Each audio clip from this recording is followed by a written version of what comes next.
Hi everyone, welcome back to my channel. I'm Deanna. You're watching Orchie.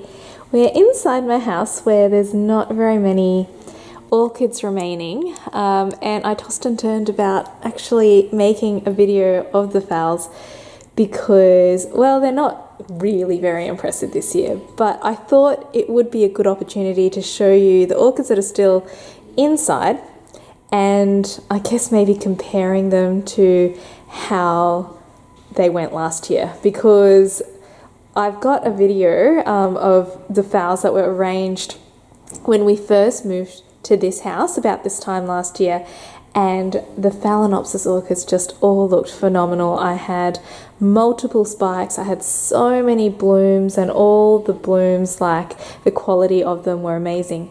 This year, not so much. My orchid maintenance was pretty appalling from when we moved into this house, and none of the spikes got cut basically after the blooms fell last year. So I have a lot of blooms on old spikes. I don't have a huge number of new spikes actually. So the Phalaenopsis basically stayed in this corner for the whole year. But really, you know, even though this is quite a bright space, they don't get a lot of light. And last year I had them under grow lights, and they did really well. They loved those conditions. They also had a good amount of airflow last year. Like, I was able to open the window. I had a fan set on a timer. And here, well, there's basically no airflow, and I'm really surprised I didn't get more bugs. I think one of the seedling species phals might have got a couple of mealybugs, but I just sort of wiped them off and they didn't come back. So I really didn't have that many problems in terms of pests with the phals. They went for really long periods of time without water. They stayed in these pots. Water would sit down the bottom. It was summer, so I think they were quite thirsty. This sort of setup is probably what saved them, because sometimes it would be weeks between waterings. So I'm ashamed to say that these guys were extremely neglected. But look, I do have blooms. And then, like in February, Maisie was born, and yeah, the neglect just continued all year. So as soon as these guys are finished blooming, I'm going to put them out in the shade house. The ones in the shade house at the moment are doing great. So I'm really looking forward to next year's blooms. But for now, let's have a look at these orchids. And if I have like a picture of how they looked last year, I'll show you, because it's just chalk and cheese really. You'll have to excuse me, I am like blocked by a baby gate, so I might just have to zoom into some of these flowers to show you. So we'll start back here. This is one that's been in my collection for years, gotten from my grandma. You can see last year's old spike back there, and it's got a bud on it, and this is actually a fresh spike, but it's already bloomed and lost a few blooms, so it's on another little flush of blooms here. And you can see the patterning on this one's quite nice. So this one here is Phal Allura Victoria's Glory. It's a beautiful fragrant yellow phal, really gorgeous, and it's blooming on an old spike. So it did not produce a new spike this year. That might be the care that I gave it during the year, but I also feel like the phals with pre-existing spikes, so the ones that are blooming from old spikes, they tend to put their energy first into blooming those rather than actually producing a new spike, because that would require a lot more energy. So that's something to consider. If you're going to keep old spikes, then you want to make sure that your phals are all in pretty good conditions. Otherwise, you're going to get secondary spikes and secondary flushes of blooms from old spikes, basically. Back here we've got Phalaenopsis intermedia. So this one started blooming months ago and has just continued to bloom. It started spiking a lot earlier than the other phals, so I'm not actually sure if it is a summer bloomer, but anyway, these spikes have been around for a long time. You can see remnants of the spikes from last year's blooms, so these are definitely spikes from this year, but I just did not keep a record of when they started. So if we go along the front here, we've got Phal Tzu Chang Balm, very cute little bloom, This is a fresh spike because I did actually cut the old spike at some stage earlier this year, and you can kind of see the quality of the blooms is a bit different on a fresh spike. I think they are just a little bit more vibrant, and they do last a little bit longer as well. This one is Fragrant, but like most of these phals, just fragrant during the day. And next to it we've got a lovely no ID, but I think I looked it up and I've labelled it as Phalaenopsis papillargo, so that's what it must be on Google. But I think it's a pretty common little hybrid around here. This one is Phalaenopsis Surf Song, and I just want to show you that this is blooming on a secondary spike. So that's last year's spike. You can kind of see that it's just one bloom, so still got a growing tip, but that's clearly not very impressive, just one single bloom. So it'll drop this one and it'll continue to grow another bloom, but you know, I would much prefer a fresh spike and multiple blooms. So over here we've got a no ID. It's got this kind of creamy buttery background colour. So it's got two spikes. This is a spike from this year, but you can see quite a few blooms have already fallen and it's on a fresh little flush of blooms here. But this is interesting.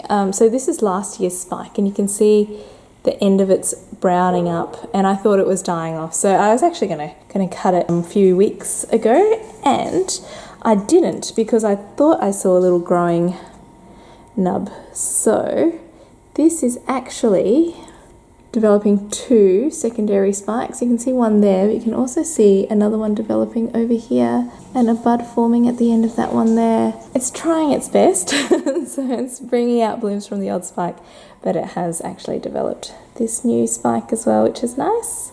So over here we have got a DGPS. This one is DGPS Belladonna. Now I have seen this one around a lot on Instagram, named something else. I bought it as DGPS Belladonna, but I think it's also called Looseberry or something like that. I'll have to double check, but it either looks very similar or it is the same orchid. I can't see any differences in the ones that are on Instagram called that different name. This is a nice fresh spike on this one, and you can see how vigorous the new spikes are compared to the secondary spikes.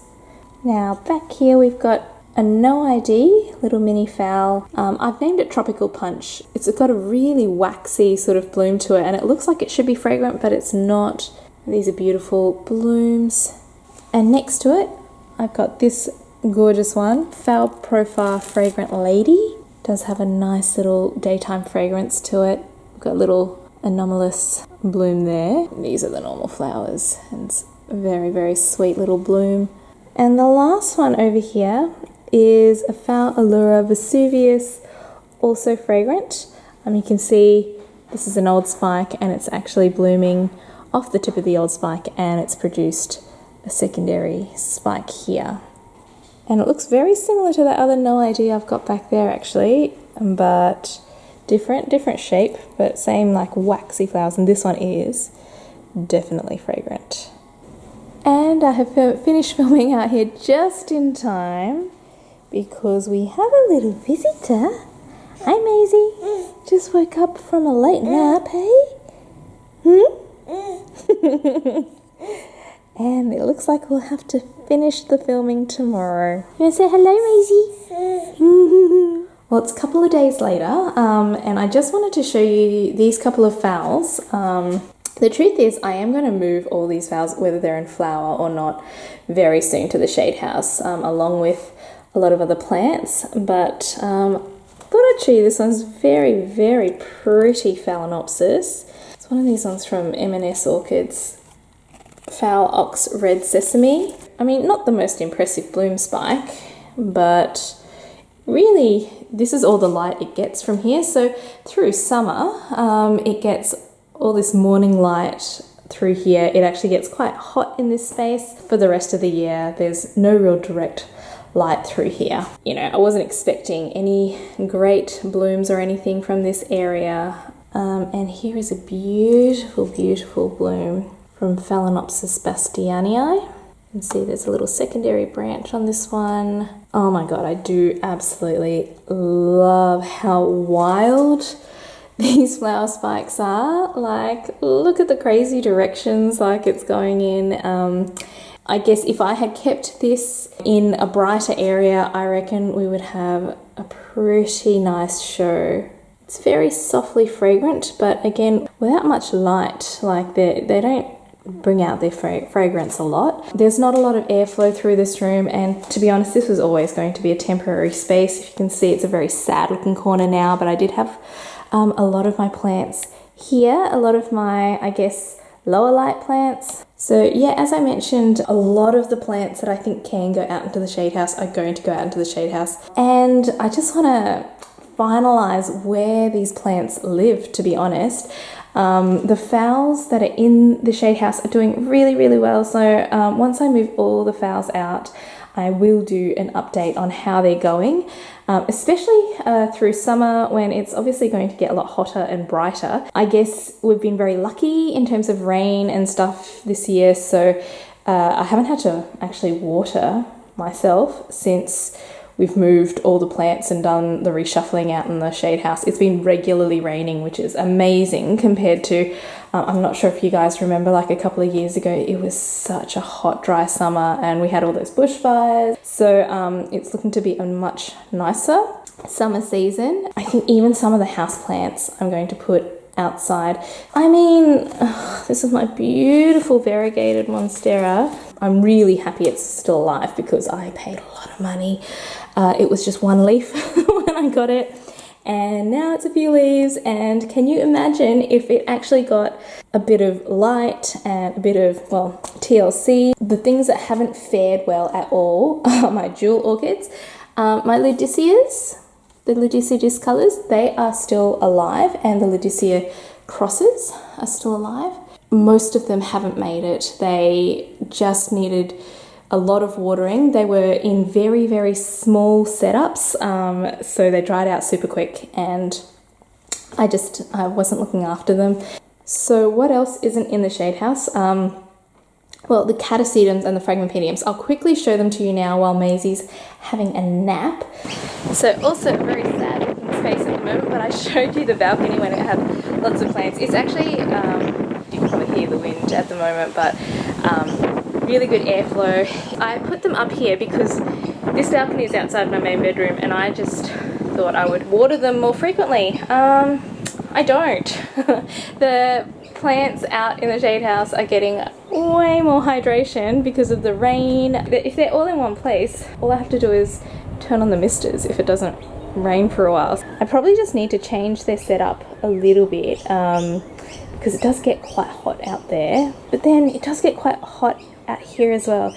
You can see they're not doing that great. Like, they're not really healthy at the moment, but they're alive. Like, they don't like drying out, but they clearly can dry out a little bit. This setup does allow for a water reservoir though, so they're all in like ceramic or plastic pots with no holes in the bottom, so they hold their water for a little bit. So in the shade house, I might have to try and think of a setup where they can have little trays underneath or something. The bulbophyllums are in a similar sort of setup. They will move, and I'll show you the Catasetums quickly as well before I have to go.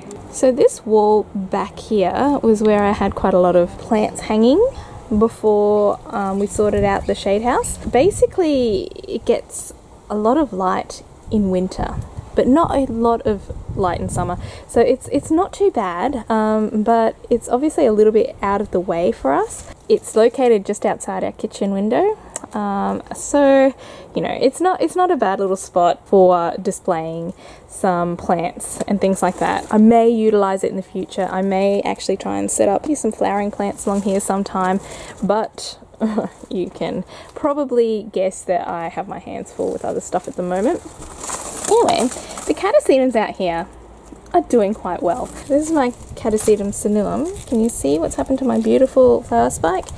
It's a deliberate sabotage by some sort of animal. I'm almost certain it was a possum. Can you see it didn't go for like these flower buds or anything like that. It just took the one thing that meant a lot to me, a Catasetum spike, which I never get. Anyway, these plants are doing well. They don't have pests or anything on them at the moment. When I kept the Catasetums inside, I had so many problems with spider mites and stuff over the last year. We did treat them at some stage for spider mites, and it does concern me a little bit moving the Catasetums into the shade house. So the main problem with the Catasetums in the shade house for me is just their growth habit. Like, obviously they're fine at the moment, but they will get bigger. These growths get quite huge. Their leaves get really big. They take up a lot of space, and their leaves are also really sticky, which can be really annoying if you like rub up against them. They also tend to be like spider mite magnets. I mean, they seem to be pretty good here. You usually find the spider mites like on the underside of the leaves. They look really healthy at the moment. They've had spider mites before in the last year. We have treated them because while I kept them inside, they got spider mites out here. They seem to be doing pretty well. I think I should treat them before I put them into the shade house again, even though they look pretty good. I mean, that's just a shame, isn't it? Like, I can't. The whole point of orchids, besides the joy of growing them, is to see them flower, and if some silly animal gets to those flowers before I can even enjoy them, well, what's the point, right? So yes, they'll be going in as well. Anyway guys, lots to do today. Maisie is going in for some vaccinations, so I have to get everything ready for her. And anyway, I just wanted to show you like what's going on with the orchids at the moment. So I think in the very near future, hopefully if we can get our acts together, pretty much everything is going to be in the shade house. But there may be little small pockets of grow spaces for some things, but it's just so easy. The shade house, honestly, twice the reward, half the effort. It's just an amazing thing to have if you can have one. The orchids just love that sort of environment. They thrive in it. So anyway guys, I'm gonna go. I hope you guys have a great week, and I really hope to do another update in the shade house because there's heaps happening as the weather warms up here. So happy growing guys, until I see you next time. Bye.